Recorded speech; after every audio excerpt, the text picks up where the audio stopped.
날마다 나를 살리는 큐티 이성호 목사입니다. 오늘 큐티 본문은 사도행전 9장 19절에서 31절까지입니다.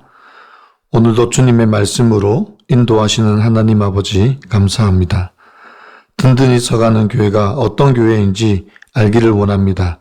말씀해 주시옵소서. 듣겠습니다. 든든히 서가는 교회는 첫째로 변화된 성도들로 세워지는 교회입니다. 19절과 20절입니다.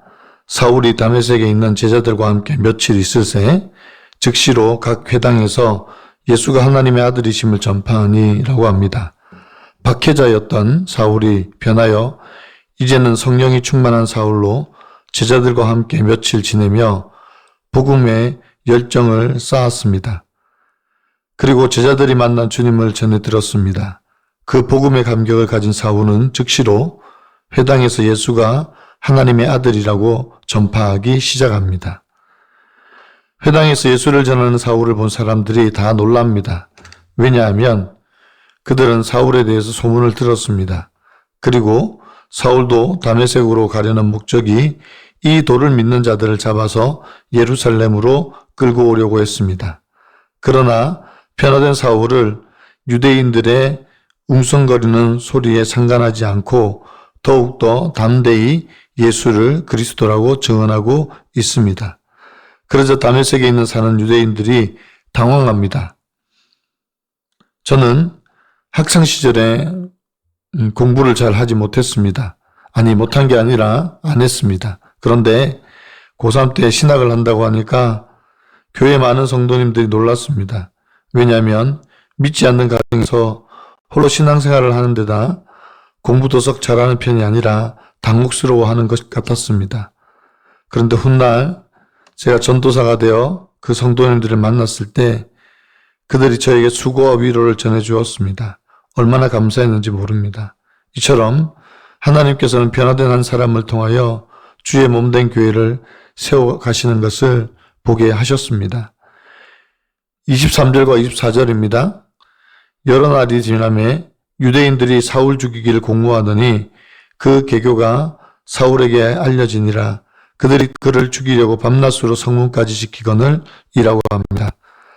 당혹스러워하던 유대인들이 결국 사울을 죽이기로 공모합니다. 그들은 사울의 변화를 인정하지 못했기 때문입니다. 그러나 사울은 유대인들의 계교를 알았습니다. 그리고 그의 제자들도 그 사실을 알고 사울을 구출해냅니다. 25절입니다. 그의 제자들이 밤에 사울을 광주리에 담아 성벽에서 달아 내리니라. 여러분은 어떻습니까? 하나님께서 나를 변하게 한 사건은 무엇입니까? 그 변화로 주의 몸된 교회를 세워갑니까? 하나님께서 나를 사명자로 준비시키려고 허락하신 광야와 같은 환경은 무엇입니까? 든든히 서가는 교회는 둘째로 성령의 능력으로 성장하는 교회입니다. 다메섹 성을 빠져나온 사울은 아라비아 광야로 가서 영적인 훈련을 받습니다. 그리고 예루살렘으로 다시 돌아갑니다. 예루살렘에서 제자들을 사귀고자 했으나 모두가 두려워하여 피합니다. 왜냐하면 사울이 예수님의 제자됨을 알지 못했기 때문입니다. 27절입니다. 바나바가 데리고 사도들에게 가서 그가 길에서 어떻게 주를 보았는지와 주께서 그에게 말씀하신 일과 다메섹에서 그가 어떻게 예수의 이름으로 담대히 말하였는지를 전하니라고 합니다. 하나님께서 사울에게 바라바라는 귀한 동력자를 붙여주셔서 사울을 대변하게 하십니다. 그러자 사울은 제자들과 함께 예루살렘을 출입하며 더욱 힘을 내어 예수를 그리스도라고 담대히 말하고 특별히 헬라파 유대인들과 함께 말하며 변론을 합니다. 그러자 그 사람들이 더욱 사울을 죽이려고 힘을 씁니다. 사울이 오해를 받는 것은 당연합니다. 사람들은 그가 예수를 만나기 전의 삶을 기억하고 있습니다. 살기가 등등해서 예수 믿는 사람들을 잡으러 다니는 사울을 기억하는 것입니다. 그래서 그의 변화를 쉽게 받아들일 수가 없습니다. 그러나 사울에게는 귀한 동력자들과 공동체가 있습니다. 그래서 사울을 가이사랴로 데리고 가서 다소로 보냅니다. 31절입니다. 그리하여 온 유대와 갈릴리와 사마리아 교회가 평안하여 든든히 서가고 주를 경외함과 성령의 위로로 진행하여 수가 더 많아지니라고 합니다. 사울은 비록 오해를 받고 도망하는 신세가 되었지만 그가 가는 곳마다 복음이 전해지고 교회가 든든히 서가는 것을 보여주십니다. 이것이 바로 성령의 역사입니다. 하나님께서 변화된 사울을 통하여 교회를 세워가시는데 그것은 곧 성령의 이끄시는 역사입니다. 성령께서 사울을 강하고 담대하게 복음을 전하게 하심으로 핍박 가운데도 교회가 든든하며 평안히 서가는 것입니다. 우리의 교회들도 마찬가지입니다. 교회는 언제나 박해와 핍박이 있습니다.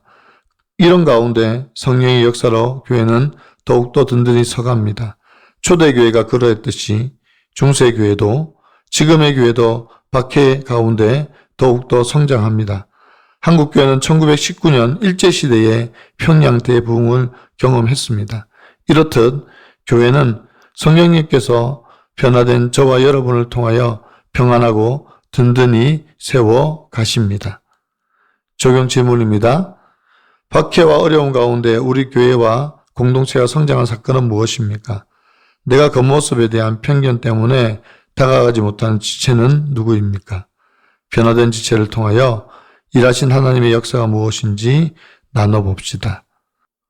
오늘 큐티의 묵상 간증은 스데반을 돌로 친 나라는 제목의 한 성도님의 묵상 간증입니다.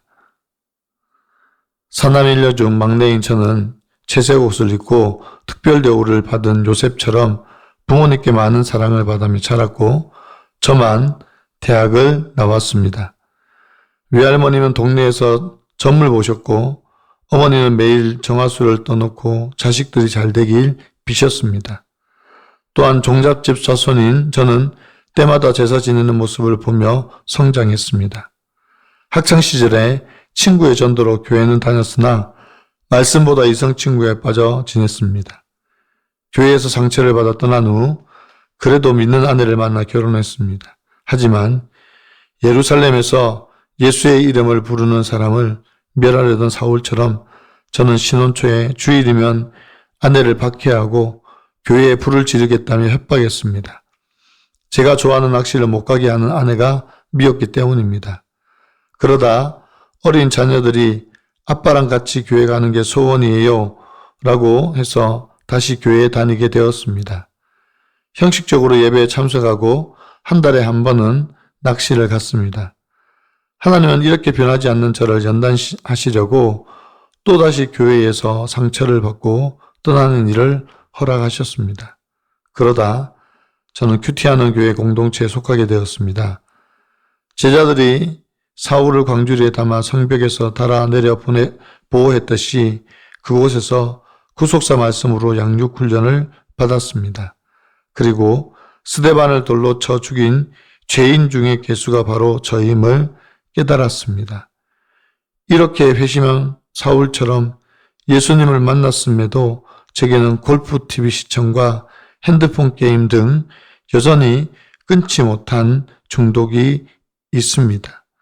그러나 어떤 일에든 구속사의 관점으로 말씀을 묵상하고 삶에 적용하는 공동체에 물으며 갈 때 중독이 끊어질 줄 믿습니다. 저를 만나주신 주께 감사드리며 복음의 빚진 자로서 주 예수의 이름을 담대히 전하는 사명을 잘 감당하길 기도합니다. 제 적용은 믿지 않는 형님과 누나, 가족에게 제 간증을 나누며 예수님을 전하겠습니다. 요양병원에 계신 어머니에게 면회 갈 때 공동체의 기도를 부탁하고 가서 복음을 전하겠습니다. 입니다. 하나님께서는 변화된 한 사람을 통하여 교회를 일으키십니다. 오늘 본문의 사울을 통하여 다메섹에서도 예루살렘에서도 담대히 복음을 전하게 하심으로 온 유대와 갈릴리와 사마리아 교회가 든든히 서 가는 것을 봅니다. 박해와 핍박 가운데도 하나님께서 변화된 그 한 사람을 사용하십니다. 우리도 예수 믿는다는 이유로 애매히 고난을 받을 때가 많습니다. 그러나 그것이 복음의 기회인 줄을 믿으시기 바랍니다. 하나님께서 변화된 저와 여러분을 사용하셔서 예수 그리스도의 복음을 전하게 하십니다.